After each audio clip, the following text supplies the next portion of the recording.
You're now watching Showbiz Snap, your daily showbiz update. Viral nga ngayon sa social media muli ang nasabi nga pong pag-unfollow ni Catherine Bernardo sa mga sumusunod na aktres na kung saan palaisipan sa mga netizen ano ang kinalaman ng hiwalayan nila ni Daniel Padilla. Dahil nga viral, siguradong hindi na nga lingid sa kaalaman ng mga celebrities na ito. Liza Soberano, Jillian Vicencio, and Julia Barreto. Nabukod kay Daniel Padilla sa pag-unfollow ni Catherine Bernardo ay isa nga sila sa mga kasamang inalis na pina-follow ni Catherine Bernardo sa Instagram. Ano nga kaya ang dahilan kung bakit pati sila Julia Barreto, Liza Soberano ay nadamay sa issue ng hiwalayan ng dalawa? Mula nga sa artikulo ng Abante TNT, narito rin ang kanilang ipinahayag.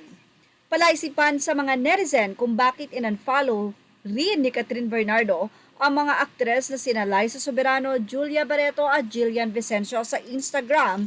Ito'y kasabay nga ng pag-unfollow niya sa ex-boyfriend na si Daniel Padilla. Matatandaan na kahit nga nag-break ang dalawa ay hindi in-unfollow ni Catherine itong si Daniel until na matapos nga ang nasabing wedding nitong si Robbie ay ilang araw makalipas.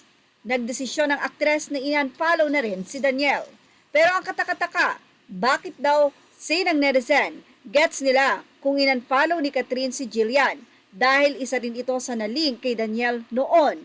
Nakasama ng Katniel si Jillian sa teleseryeng Too Good to be True.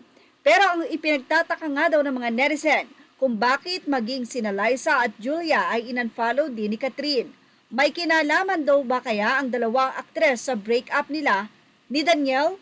Well, until now, ay wala pang ang statement dyan si Catherine Bernardo na kung saan ay marami nang ang kuro-kuro kung bakit in-unfollow ni Catherine ang nasabing dalawang celebrities, si Julia at si Liza. Anila, si Liza daw ay mukhang itatambal kay Daniel Padilla. Ito namang si Julia ay malapit kay Daniel. Habang ito namang si Catherine ay tila itatambal na raw ulit kay Enrique Hill. Ang ilan naman ay sinasabi na natural lang i-unfollow ni Catherine ang dalawa dahil hindi naman siya close dito. Kay Julia naman, alam natin na isa siya sa nalink kay Daniel, silang dalawa ni Andrea.